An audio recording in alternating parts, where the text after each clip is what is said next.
श्री शिवाय नमस्तुभ्यम। 28 नवंबर से माघ शीस का महीना प्रारंभ हो गया है। इस माघ शीस के महीने में राम जी और सीता जी का विवाह हुआ था और शिव और पार्वती जी का भी विवाह हुआ था। पूज्य गुरु जी प्रदीप मिश्रा जी के द्वारा बताए गए माघ शीस महीने के कुछ विशेष उपाय हैं जिसे आप माघ शीस के महीने में कर सकते हो। और जो भी 16 सोमवार के व्रत रखना चाहता है वो माघ शीस के महीने से शुरू कर सकता है, किसी भी सोमवार से।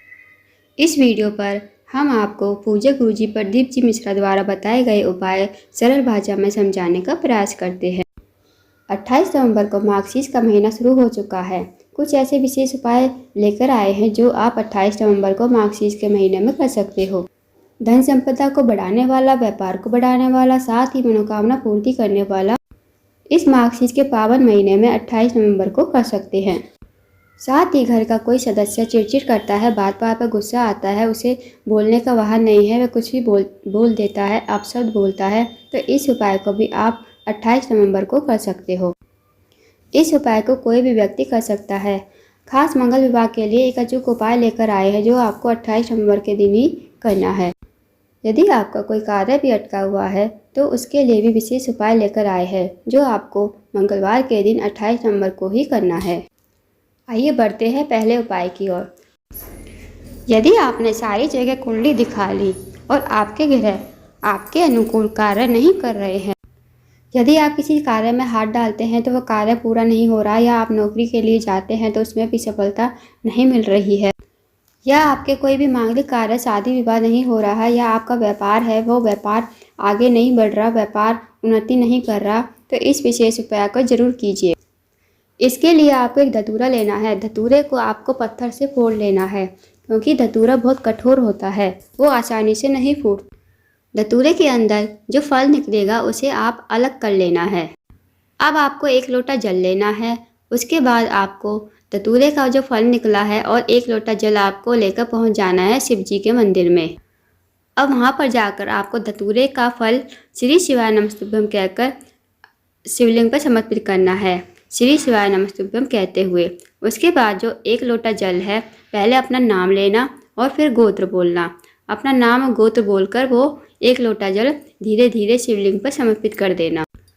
धतूरे का फल विषैला होता है, इसलिए आप जल का आचमन नहीं करेंगे, सिर्फ आप शिवलिंग पर जल समर्पित करेंगे। अब जो आपने धतूरे का फल चढ़ाया है, धतूरे का फल विषैला होता है, इसलिए आप जल का आचमन नहीं करेंगे। धतूरे का फल वापस उठाकर आप इसका विसर्जन करेंगे। 2-3 मंगलवार इसे करके देखिए। आपकी जो भी मनोकामना है, जो भी इच्छा है, वो 2-3 मंगलवार इस उपाय को करने से आपकी मनोकामना जरूर पूर्ण होगी। आइए अब बढ़ते हैं दूसरे उपाय की ओर कि हमें दूसरा उपाय कैसे करना है और कब करना है। यदि आपके घर में धन संपदा की कमी है, धन संपदा नहीं आ रही है, आपने सारे उपाय कर लिए, सारे प्रयास कर लिए, फिर भी आपके घर में धन संपदा नहीं आ रही है, तो इसके लिए आपको छोटी छोटी बातों का ध्यान रखना है। कहीं आप अपने घर में झूठे बर्तनों को लंबे समय तक पड़े तो नहीं रहने देते हो। यदि घर में झूठे बर्तन बहुत लंबे समय तक पड़े रहते हैं तो वे दरिद्रता को आमंत्रित करते हैं। यदि आपके घर में मेड आती है बर्तनों को धोने के लिए तो आप उन बर्तनों में थोड़ा सा पानी डाल दीजिए। सूखे बर्तनों को नहीं रखना चाहिए, इससे गरीबी आती है घर में और दरिद्रता का हमेशा के लिए निवास रहता है।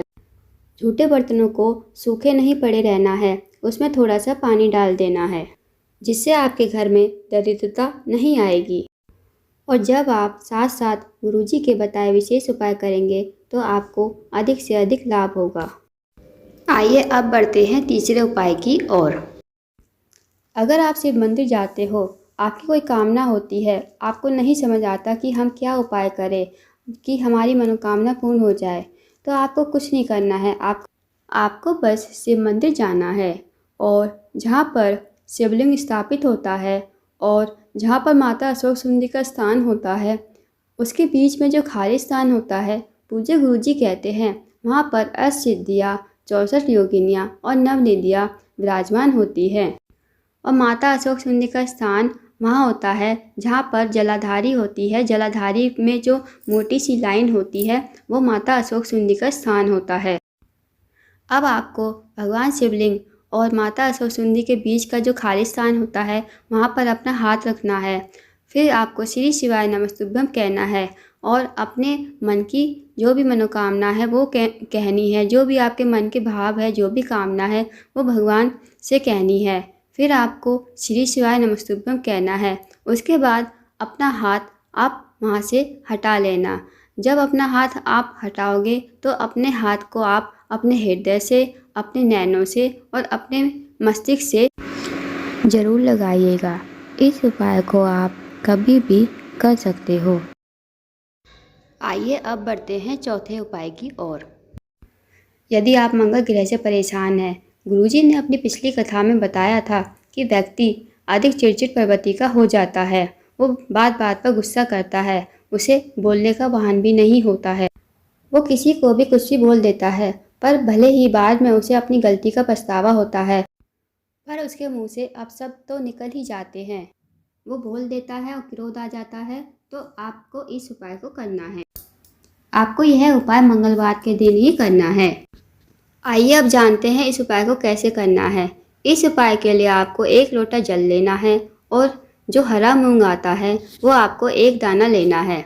उसके बाद 1 दाने हरे मूंग को आप 1 लोटे जल में डाल लेना। उसके बाद आपको पहुंच जाना है शिवालय में, शिव जी के मंदिर में। फिर आपको उत्तर की तरफ मुंह करके बैठना है।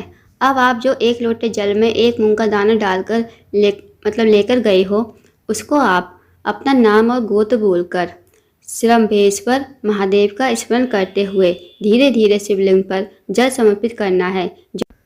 फिर आपको थोड़ा सा जल घर लेकर आना है।